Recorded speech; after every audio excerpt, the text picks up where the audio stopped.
Okay, so it is now 3:30 p.m. Central Time, and we are going to get started.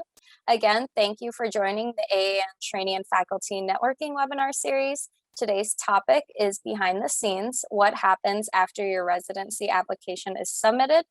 All participants are muted, and if you are having any technical difficulties, we recommend disconnecting from the webinar and reconnecting. You can connect using computer audio or by the dial-in option, and you do not need to use both. If you continue to have technical difficulties, send a message through the chat feature and we will try to assist you. For questions, we ask that you use the Q&A feature and we will answer them throughout the webinar. I'm pleased to introduce our panel members for today. Our moderator is Peggy Nolte. Peggy is the Neurology Residency Program Manager at the University of Arizona in Tucson. She has been a residency coordinator for 8 years and was also a neurology clerkship coordinator for 2 years before that. She currently serves as the chair of the AAN's Consortium of Neurology Education Coordinators, and residency coordinators play a vital role in the recruitment process. And Peggy has always enjoyed sharing with recruits in hopes to ease the stress of the whole process. Moving on to our panelist members. So Tammy Miller and Janice Void. Tammy Miller has been a neurology residency coordinator for over 12 years. She is a certified training administrator of graduate medical education at the University of Illinois. She has given many presentations to her peers at the AAN as well as within her own institution. She is passionate about program recruitment and coaching others to put their best foot forward for ultimate success. Tammy hopes to give trainees even the smallest of tips that may help their application turn into an interview. Our next panelist is Janice Void, and she serves as the residency coordinator at New York Presbyterian Weill Cornell Medicine. She has been a residency coordinator for 20 plus years, and in her role, she considers a holistic approach to resident education and their well-being. She offers a sincere commitment to the programs, and she respects and appreciates her team approach to navigating through graduate medical education. Her years of experience have afforded her opportunities for professional growth, mentorship, and countless forever friendships. So with that being said, Peggy, I will turn it over to you. Great, thank you, Allison, and thank you all for attending today. It's really exciting to start our interview season. Don't ask me that same question about December. I probably will be exhausted by then, and I'm sure you will be too. So first of all, what role? I mean, why are we here today as coordinators? I think understanding the coordinator's role in the interview process would be helpful for everyone, and especially we're kind of in your corner. But you know, we are many times we are the first person that you meet when the application season opens. We're the one who schedules the interviews. We're the one who makes sure all those little details up to the interview are done. And even after you're finished with the interviews, we're kind of the one to make sure all the logistical things and the paperwork are done, all the way up to when the rank list order is certified. But also many times we are sitting at that table where the decisions are made. And I can actually tell you, I am an active participant. So we sit there at that table. So in putting your best foot forward, we're your ally, but we're also part of that team. So just wanted to share that a little bit about and how today is going to work. We're going to each share just a little bit, and then we're going to just open it up for questions. We know that you guys probably have many questions, and we are here to share our information with you. So I think the first question, I think we're going to start with Janice a little bit. You want to talk about the match process? Janice, you're muted. Of course I am. Hi, everyone. Welcome. So we just wanted to give you all an overview of the processes for your application season. As far as the match process, that's towards that is the very end of the actual interview season. What we do on our end is once the interview season is final, and we have quite a few meetings with the program director and the staff, the leadership teams at the institutions, individual institutions. And we put together what's called the rank list of all of the applicants. That list is submitted into the NRMP website. And honestly, at that point, it's a hands-off approach on our part. I think the biggest part of the interview process is the actual one-on-one, getting to know the applicants and just trying to find what we like in each other, so to speak, what's good about the programs, and the things that you have questions about. I think the coordinator's role is key in that part, because like Peggy has said, we're the liaison between you and the program. So our job is to make sure that you make a very informed and educated decision at the end of your interview season. And like I said, going back to the match process, once your information is submitted, you're going to do the same thing that we do. You pick the order in which is best for you.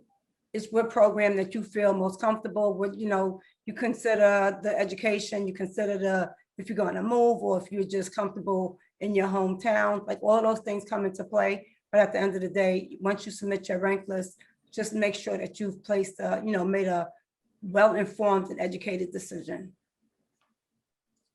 Great, thank you. Tammy, do you want to talk a little bit about what happens when an application is submitted, or, about the process a little bit there? Sure, I'd love to.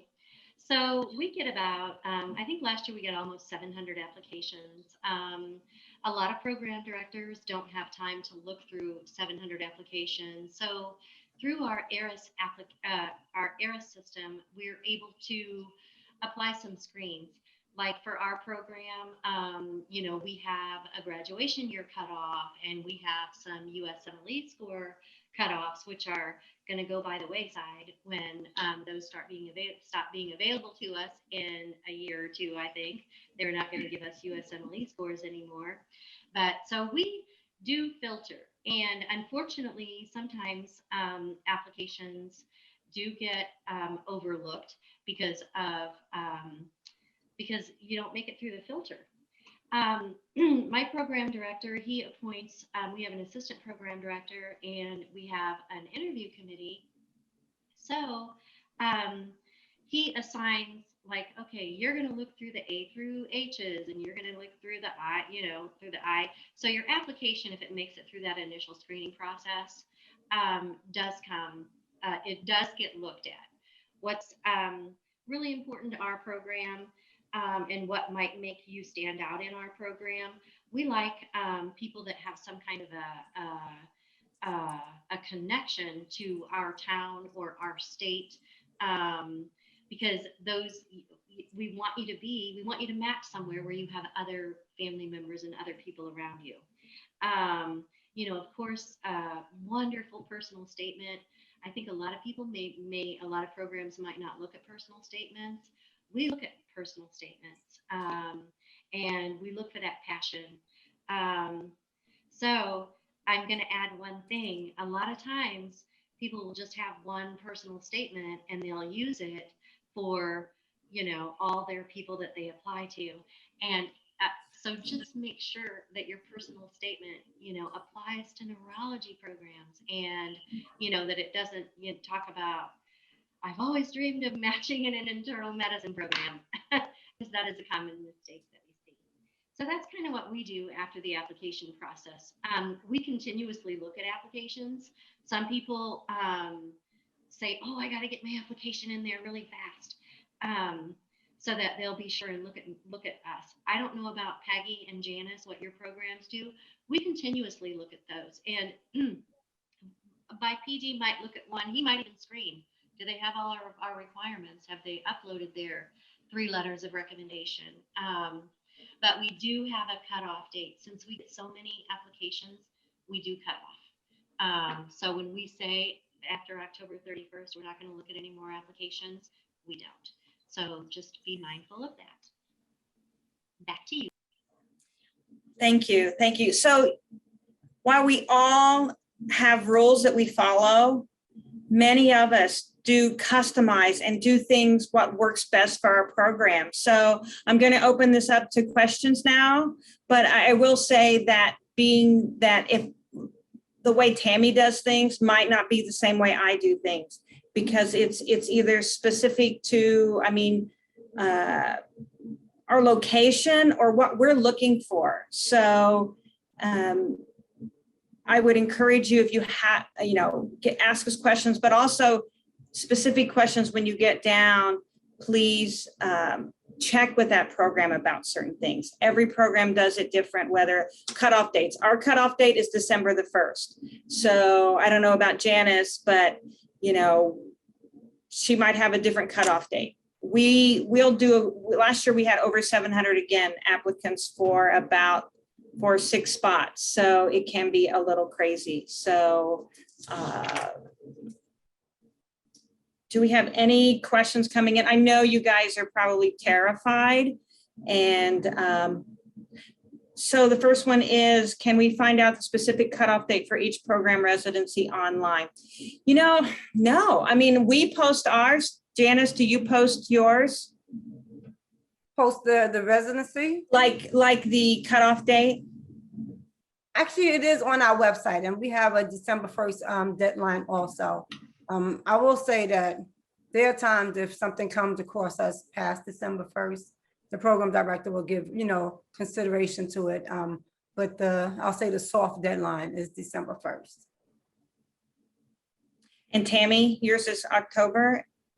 Ours is October 31st.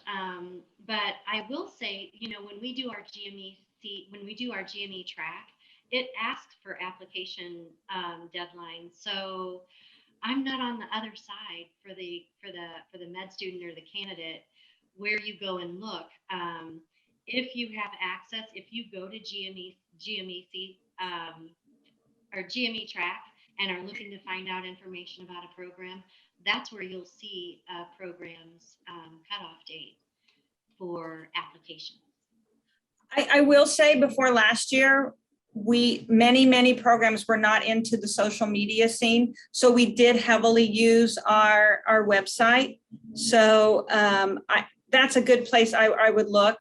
And we're going to move right on to the next question. So I'm an old grad, more than 10 years. So all my work through neurology, will it go into the trash? So do one of you want to tackle that question?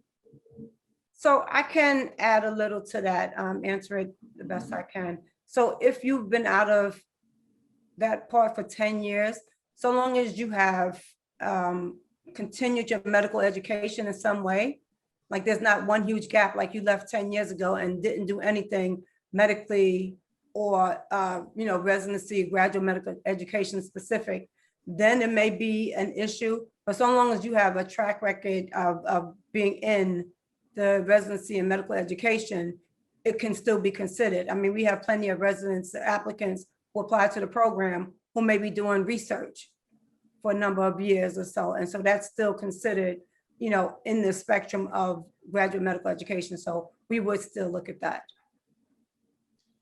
Thank you. I'll echo that, Janice.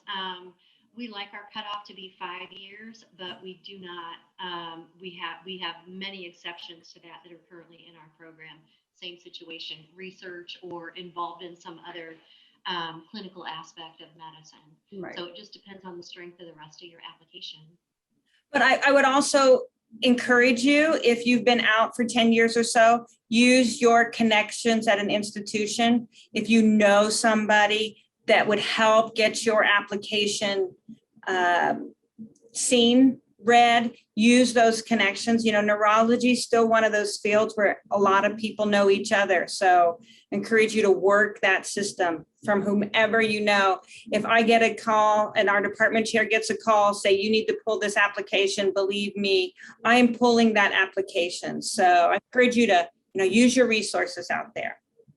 So Tammy, maybe we'll have you take this one. Are step 2 CK stores needed during application submission? Not necessarily, especially with the moratorium on the 2CS. We did look at applicants that didn't have any of their USMLE uploaded. In our state and at our institution, USMLEs are not a requirement for licensing. I think that is probably one of the most that's what you need to look at in the states where you really want to match. What are their licensing requirements? We require ours to have a temporary physician's license, and so USMLEs aren't a factor there. I think I would also say, though, if your application packet is not complete come September the 29th, do not wait until you have a complete application packet to submit it. Submit. Would you guys agree with that? Get that application, get it in there if it is not complete. Right. Yes, because we put people on hold all the time. We use that hold. There's a system for us to put an application on hold instead of, making it inactive. And that's used all the time in our. So we'll go on to the next question here, Janice. If an applicant has a strong interest in a program and is worried they won't meet a particular cutoff, can their application still be reviewed if they reach out? Also, can you address etiquette for reaching out to your top programs after applying? So that's a good question. It's great. Thank you for asking that. Right. I mean, reaching out, yes. It's not required, but if you have a unique situation and you want to explain your situation, by all means, reach out. And you can most likely direct those comments to the program coordinators first, and we'll send that information on to the program director. In all honesty, though, reaching out means once, possibly twice. Don't be the phone call continuous, and then the text, and then the emails. It becomes overwhelming for the coordinators because we have 600, 700 applications that we're working through. And although we appreciate your interest in the program, we can't guarantee that we're going to be able to reach out to you after the 10th time that you've called. So I would say be patient. Send one very strong email and maybe follow up within a month's time or something. And that should be more than enough. Tammy, you want to add anything on that? I don't want to add anything. Janice said it very well. I do not mind emails. I do not mind phone calls. Generally, I keep a running list of USMLE ID numbers. And when I have downtime, I'll go through and look at them. I've been here long enough to know what my program wants. And I take the time to look at them because I know how important it is to you guys that somebody look at you and notice. I know that. And so if it's somebody that I think my program director should look at, I'll say, hey, this guy called or this gal called, take a look at this application. One thing I'm going to share with you, because this has happened, this happens numerous times. Again, having the wrong institution name in an email that you send is just like, I probably won't look at your application if you do that. If you say, oh, I'm so excited to work for the University of Phoenix, and here I am in Peoria. Just don't send out a bunch of emails when you're tired or whatever, because that's an optimal time to make a mistake like that. Make sure if you're contacting the program in Peoria, that if you mention a town, mention I've got family in Peoria, I've got family in Illinois. And also, believe this or not, I one time I've had a wife call and I've had a mother call trying, incessantly trying to get us to, and that's just not okay in my opinion. So that's all I have. Okay, I have to share a pet peeve then. So I get an email, it has 5 different fonts on it. It's a canned email. I guess that to me, I have to tell you, I will reply to every email that I get. It might be a canned email back, but I think a heartfelt, if you're really trying to reach out to that program, is just like Tammy said, tell them about why this program starts, makes sense for you. Be honest, and a heartfelt email is worth its weight in gold. It really is. All right. Can I just add to that real quick? Those Yes. emails with the different fonts, we refer to them as ransom notes with the different sizes and fonts and colors. And it just kind of says, this is not somebody who's interested in this program. This person is just interested in any program. And so it's not personal at that point. It's not from you to me, it's to whoever reads it. And it kind of takes away from the strength of your application. That is so true. All right, we're going to go on to the next one. It looks like Mira's asking, and I don't know which one of you want to take it. Can you talk more about other programs and their screening or filtering?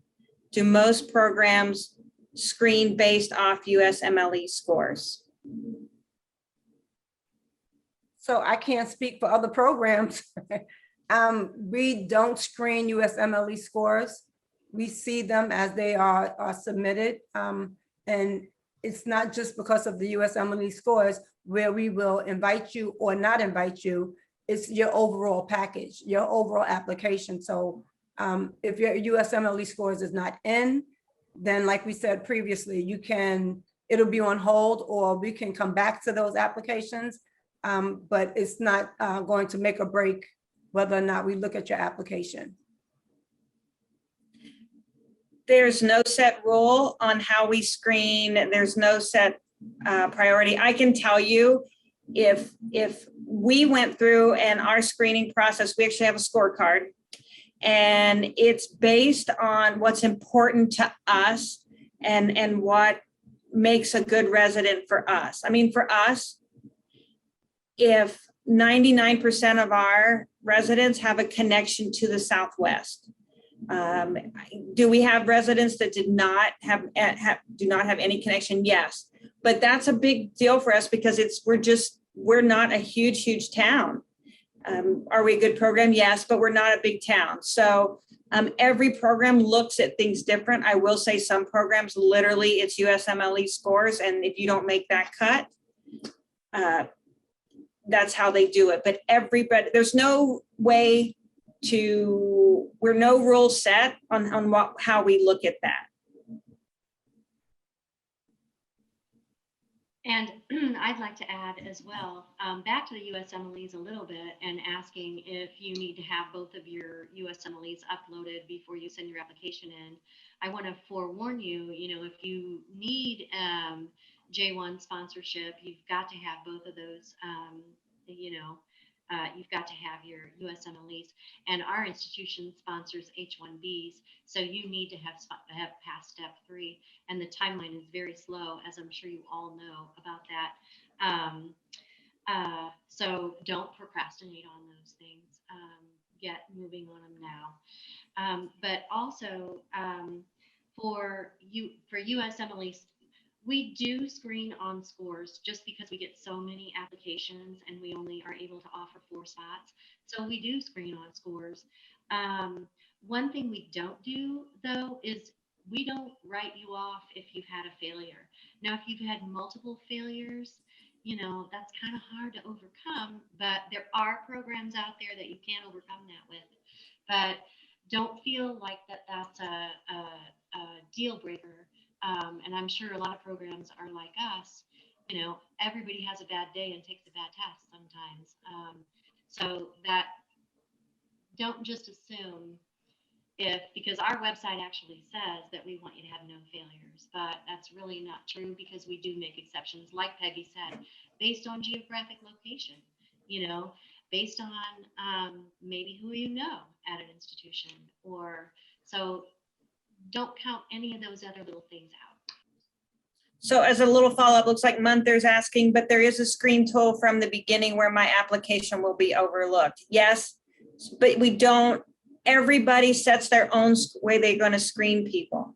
There's nothing that says, oh, we're going to screen a certain way. We actually were part of a research study a couple of years ago where we didn't even look at the scores. We literally looked at everything else, and the scores weren't revealed until after interview season. So everybody does, can do their own sort of things. Different things are important to certain programs. So I'm going to go on to the next one. Looks like Dia is asking, the AAN consensus statement mentioned some programs having a second look as part of the interview season. How would this affect in the interviews and or possibly rank list? Well, I can at least address the consensus statement. It just came out. The consensus statement is, the AAN put out is, we would like for all programs to follow this. Will they all follow this? It's up to individual programs on this. So, Tammy, I think it's back to you. How would this affect the interviews and or possibly rank list, in your opinion? Are you going to do second looks? You know what? We offered a second look to one or two candidates last year, only because they were at our sister campuses in the state of Illinois.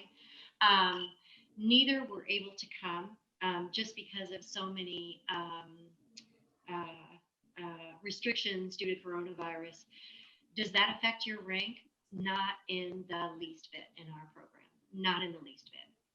We know you're all busy. You're all doing whatever and trying to finish up med school. So you're in good company of people that respect your time. And I will say, this is all new to us too. We're sort of learning. I mean, last year I'm sure programs will look different this year than what they did last year. This is a whole new ball game for us this year, slightly as well. So we're trying to still figure this out as. All right, so we have, I am an IMG from Nigeria who graduated med school about 9 months ago. I presently do not have USCE due to visa restrictions at the time. However, a virtual neurology observership. Would this count against me?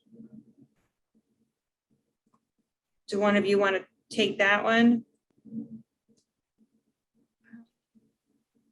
I'll take it.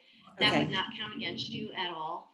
Having been a 9-month graduate, we know these things coming in when we rank people, when we match people, that some people are going to need a little bit more help when they come to the United States and learn how to be a clinician here, and that's just part of the wonderful package we feel of getting foreign medical grads in our program. So no, it would not hinder you at all at our institution.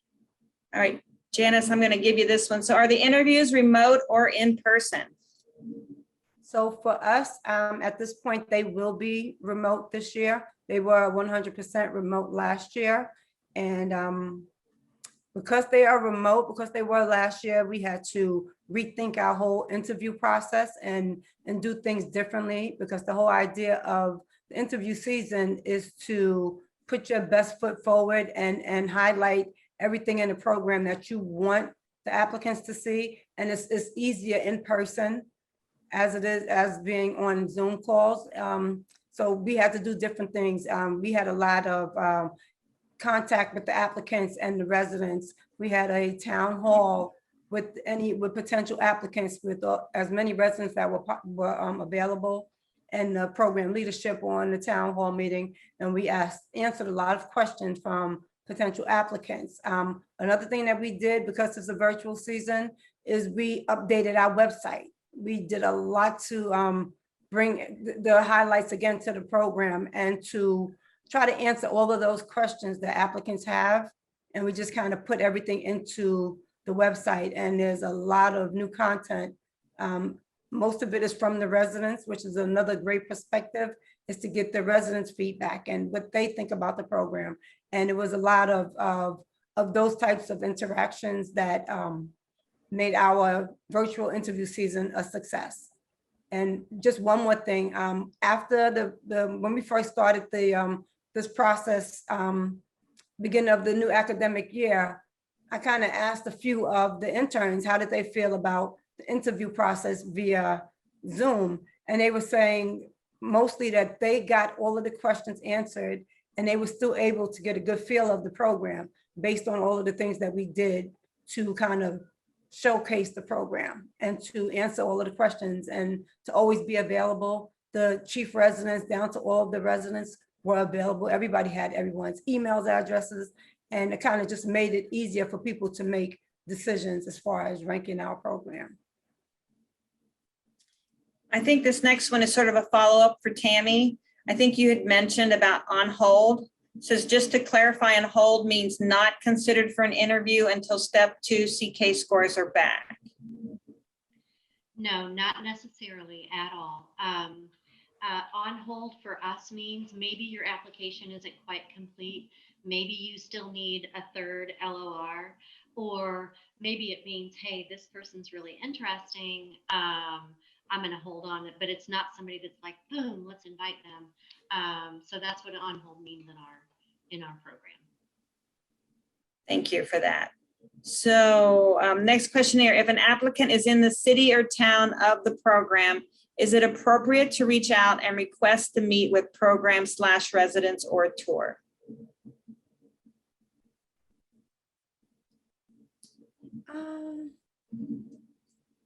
So I think last year the consensus statement discouraged us from doing that because we wanted to keep it. I think the consensus statement talks about making it very, very equal across the board. I have to say, I know a student that happened to be not at our med school, but he was doing his clinicals here in Tucson, and he had never been in the institution, and he actually matched here. So there just was no way we couldn't have people in, and he ended up matching here anyway. So we did not, he didn't ask to come here, but as far as for a tour. So anybody else want to chip in on that one? So I'll add also the same thing. We didn't have anyone come in for a tour or just to meet someone in particular. It was 100% virtual for us. We were 100% virtual as well. And I'll share a story from another program at our institution. There was somebody that was kind of pushy, and they wanted to come in and meet the program personnel and, and get a tour of the institution. And I mean, we all want you to succeed. And so that's why I'm going to tell you, don't be pushy like that and be like, oh, I'm going to come, I'm here, I'm going to come in, or I'm going to be in Chicago, so I'm going to come down and I'm going to, I don't know. We didn't feel good about that. So I would say, no, don't ask to go do that. If you know somebody there, I mean, that might be a different story, but don't try to needle your way. I think I would ask if you feel that strong, you might ask the program, or, every program can do whatever they want on that sort of thing. And I think some are actually doing second looks, and it's per program. So can you touch on perceptions of students who dual apply child neurology and pediatrics? I will say, I can start that one off. I will say there are med schools that encourage people to not only apply for neurology because they're thinking about saying we've matched all of our students, but don't tell me. I don't know what the best answer is for that. Is where is your heart? I know you having a backup plan is important to a lot of schools, that you have a backup plan. Applicants have told me that their school is emphatic about that. So it's a game for you sort of, and it's a game for us. We don't know. I would say that heartfelt, this is what I tell applicants. When you review, you interview here and you walk away and you get ready to think about your rank list, if that program, and you guys can chime in with me, if that program that you really, really, really, really want to be at, you need to reach out to that program with a heartfelt, this not just, I'm going to rank you high. I mean, if I had a dime for every time somebody told me that, but with a heartfelt, like why this program makes sense. That, like I said, goes so far with us anyway. So the truth, and be honest and just, forthright about it. Do either one of you have anything you want to add on that one? I actually haven't had that come up for me. We have interviews with child neurology, the child neurology program. We kind of do the whole interview process together until the actual interviews are being done. But for the most part, the applicants know which program that they're applying to. And I've not run into people applying to more than one program. Yeah. All right. We're going to go on to the next one here. We're about 20 minutes from being done here. And I know that you guys have lots. I'd like for us to also share about tips. Would you recommend doing away electives? It appears only one can do only one this cycle. Tammy, you want to talk about that? I would 100%. If your institution will allow you to do an away rotation, and we've just opened up back up to students, we really do not offer observerships here at all. But again, as Peggy said earlier, it's who you know. If you know someone at an institution where you want to be, ask for an observership via that person. But yeah, I wish I knew the number. We have 16 residents, and I'll bet 7 of them have come here. They came here to do a rotation, and then they applied, and we always offer an interview to somebody that comes here and does a med student rotation. Yeah, if you can do it, do it. Janice, do you have visiting students elect? Not since COVID.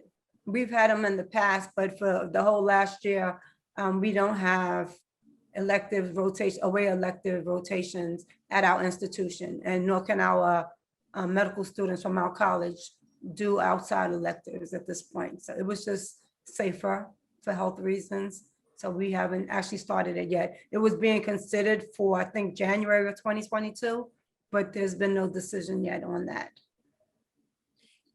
I agree with Tammy, if you can do an away elective and it's financially feasible for you and your school will allow you, it's not only a great educational opportunity for you, but it's a way to sort of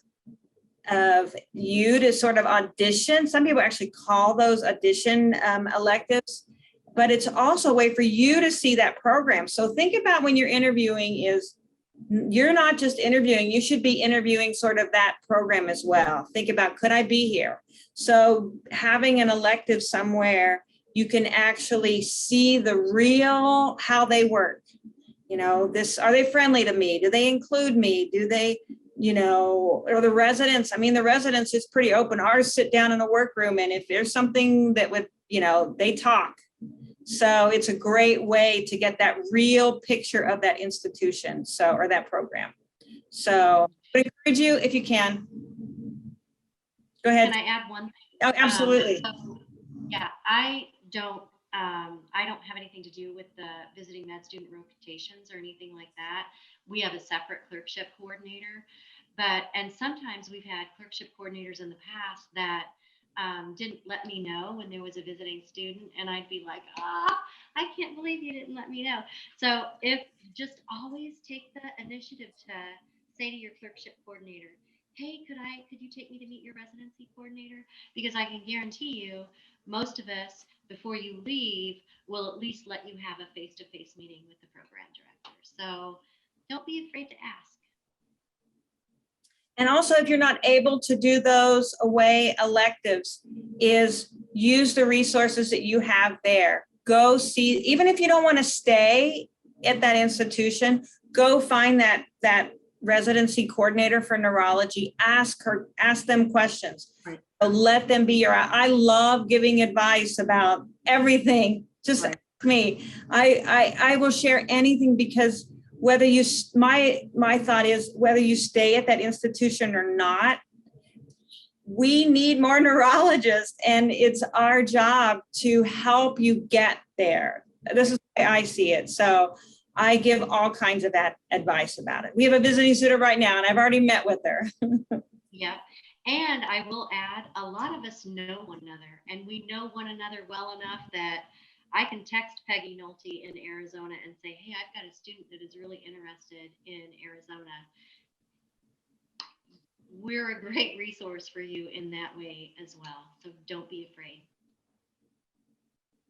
So the next one here, concerning LORs, being an IMG without US clinical experience, I do not have any US letters. All my letters are from neurology professors from my home country. Would not having a US neurologist letter of rec count against me? Janice, you want to tackle that one? So I would say, I mentioned it earlier, it's your total application. It's not just your letters of recommendation. It's not just your personal statement. The whole idea of the interview season is to get to know the applicant. So if your letters of recommendation are not from US physicians, and everything about you is outstanding, then we're not going to say, nope, we needed somebody with somebody from the US to write your letters of recommendation. It's you and your application and what you bring forth in your application. So if it's something that you feel is of concern, make sure you focus on everything, not just one thing, and just have a good outlook on everything. I would say just be positive. And if you, like we said, you can send an email every now and again if you want to say if it's concerning. And then 9 times out of 10 we will reply and say, no, it's not concerning, please just submit your application. Because there are people who won't submit an application because of that question, and you're doing yourself a disservice by doing that. Like, we want to see everything about you and your whole application. So still definitely just send it. All right, we're going to move on to the next one. Are advanced degrees like PhDs looked at favorably during application reviewing? Tammy, you want to That's never been a topic of discussion at our program. So I'm going to say no, it doesn't have any bearing either way. I hope that's not a wrong answer, but for our program, no, it isn't. Well, in our program, we have a research track, and every 4 years we have a grant from a donor. And so we definitely look at PhD students. Every year we look at them. We always have had PhD students in each of our classes, but it's not a determining factor. But we definitely have research students. We have a lot of research between our institutions and institutions within our network. And so definitely PhD students are highly considered. I think Janice brings up a good point, though, is not every program is going to have research or be heavy or built in. We do not have research built into our program. Can you do research when you're here? Yes.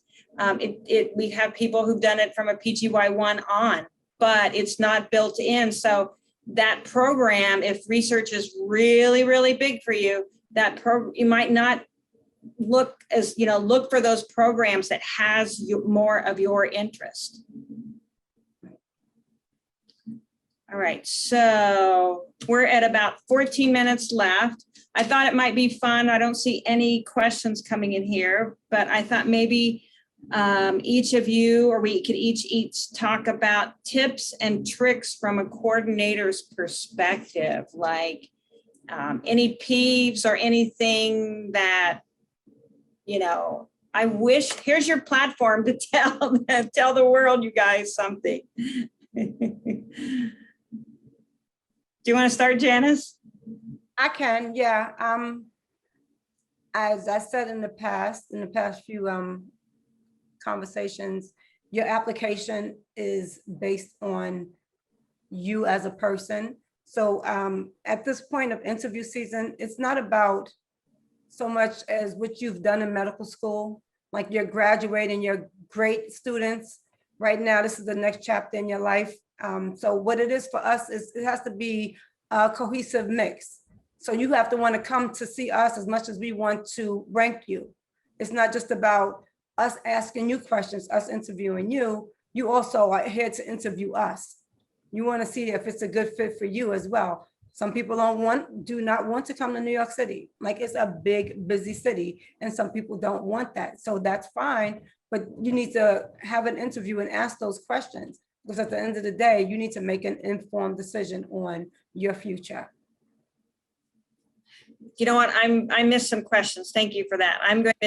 I missed some questions here, Tammy, so I'm going to throw the next one at you. How much of a nail in a coffin is the board exam failure? Just found out I failed my level 2 exam. I'm really sorry about that. Now, it's not a nail in the coffin. It is definitely a hindrance, and it's program specific. But again, you know, while we do some screening for score levels, we don't disregard somebody for a failure, you know, but the rest of your application has to be really, really strong. So don't beat yourself up again. All of us learn the most through adversity and through failures in our lives. So, and to me, you're also interviewing the program, like Janice said, and do you really want to be someplace anyway that's going to say, oh, one and done, you know, you're out. So I want to just encourage you to go ahead and apply to all the programs that are on your dream list. And the ones that can overlook that, those are the ones that are really going to be, because there's a definite nurturing factor. I can speak for coordinators. We're all kind of similar personalities. We want you to succeed. We want you to be happy. And so we want you to be somewhere that's going to be able to overlook that failure. Thank you. We'll move on to the next one here. For all the coordinators, would you please define how you define year of graduation cutoffs? Is it from the date of graduation to the time of application submission, or from date of application to the time when residency starts for a candidate? And that's from Jalit. I would just say the year of graduation would be the year of your medical school graduation. And again, when we talked about a gap in between the time of medical school and applying to residency, if you've been continuous in medical education, then that's still just considered a part of your application. It's not like you decided to not go into medicine after medical school. So long as you have been doing things in the realm of graduate medical education, you'll still be considered. And from my perspective, that's, you know, that's very nit, you know, we wouldn't say, oh, they graduated 6 months before the cutoff. No. So we say 5 years, but if it's actually 6 years before the start of residency, you'd have graduated 6 years ago, that's like an insignificant difference. Yes. All right, we have another question here. What would a neurology program look for in an international medical graduate, apart from the scores and the US clinical experience, given the pandemic and travel restrictions? I can take that one. We literally go through the whole packet. We're looking at the whole packet, not just LORs or your scores. We look through your packet for someone who's hardworking, or, you know, that's, like I said, continuing, you know, doing things. So it's a good packet. Yeah, volunteering, you know, being involved in research, and some people have even asked before, well, I've been involved in research, but it's more like geared towards pediatrics or whatever. I mean, I think people that have been around the block for a long time, they know that you kind of have to get involved wherever you're allowed to get involved. And if you're, if the rest of your packet shows a complete, and sincere interest in neurology, do what you can, do whatever you can to make your application look stronger. Just don't sit idle. And a good personal statement. I've heard people have other people write their personal statements, but there again, throw it all out there. Be really honest in your personal statement. I think I've read personal statements that make me cry, that make me feel good, that we actually have on our scorecard. One of the things is about your personal statement. Do you want to meet that? Would you like to meet that person? I mean, do they leave you with, oh, I've got to meet that kind of person? So those are really, I see both of you nodding your head. That's a really great thing is a good personal statement. Okay, we'll go on to the next one. Everybody's really focused on this graduation. What is the hard cutoff for graduation year? I am an IMG, and after graduating from medical school, I did a master's and a few clinical years in neurology. Does that put me in a disadvantaged position? No. No. You, as we've been saying, that you're doing things. Would you guys agree? You're out there. You're busy. You're progressing. Right.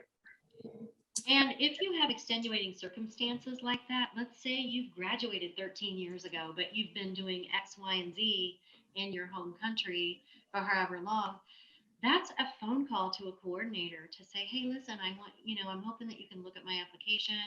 While I may not have met the requirements for your cutoff or your score requirements, here's some other things and as I said, when I get a phone call like that, I pull up your application and I look at it, and there's no hard cutoff or hard score or whatever.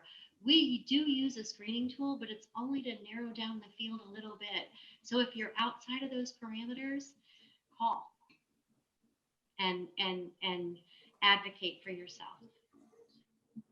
Yes, we've got lots more questions here. So for the next one, for a DO applicant, if our COMLEX score passes the score screening, but not the STEP score, will the applicant still be reviewed, or vice versa? It will be reviewed. Yes. Same. Yeah, we will take either the COMLEX or the USMLE. And I think I get a lot of questions about, can I apply even if I didn't take the STEP, if I just did COMLEX? So we're fine with that. I think there might be, I actually have a conversion chart. We can look up the conversion if we're worried about that. Either one of you, are you okay? COMLEX? That's not the same everywhere. So check with that program. A lot of them put that on their website. So, all right, we'll go on to the next one. If one is really interested in a program, should we approach the program? If yes, when should we send an email? I'm already getting them. I am also already getting them. Oh yeah, send the email. Here's a little trick that I think, if you put your package together and you don't have that, you're waiting on, I don't know, your MSPEs, or you're waiting on something and you've submitted it, or your step 2 score hasn't come in. When that score comes in, it's a great opportunity to reach out to that program and say, hey, look at me. Here's my step 2 score. So an excuse to be there in front of them again is a great way, not with, like Janice said, not with the 10 million emails hounding, but just saying, hey, I've got an update to my packet. Yeah. And, in terms of making phone calls or whatever, I'm with Janice. I don't want to hear from you every week because I hope you feel my attention when you do talk to me. Some programs don't respond to emails and they don't answer their phone call because I can't imagine the magnitude of getting 3,000 applications. So, you know,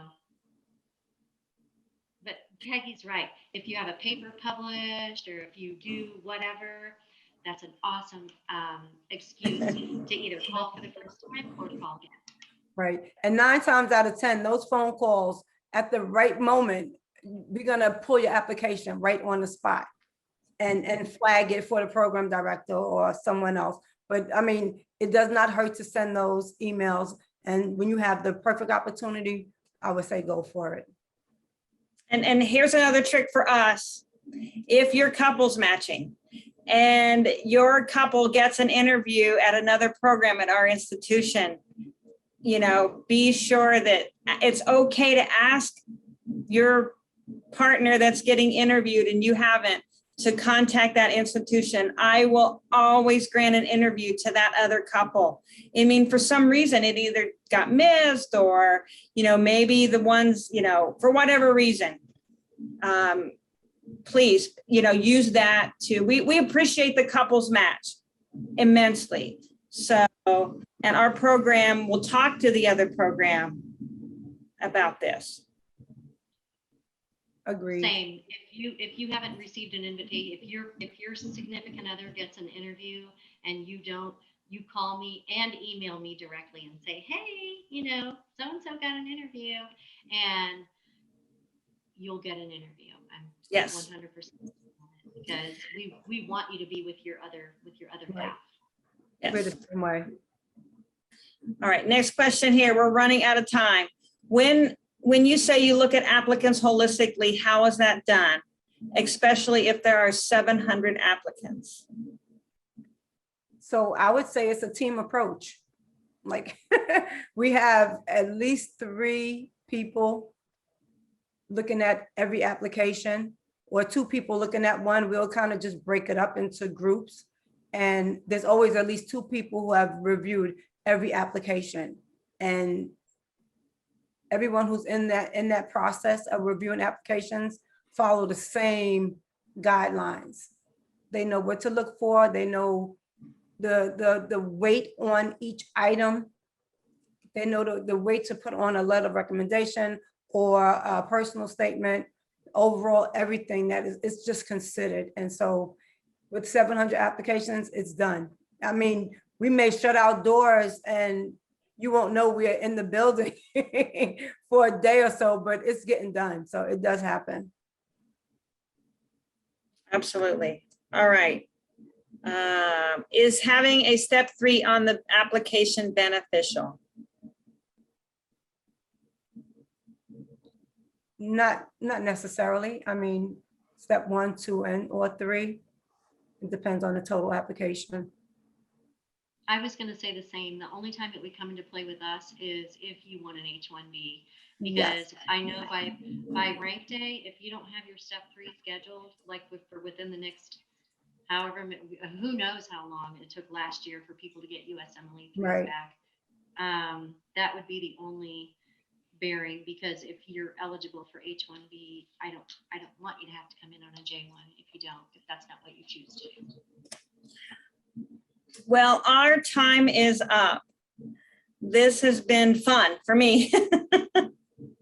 I hope that you guys have appreciated this time.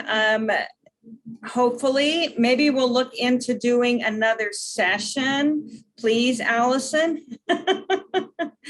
Interview season is scary, and we know that there's so much you don't know. We get it, and we want to be there for you. And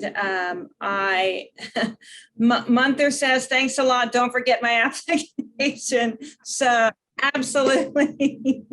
Right.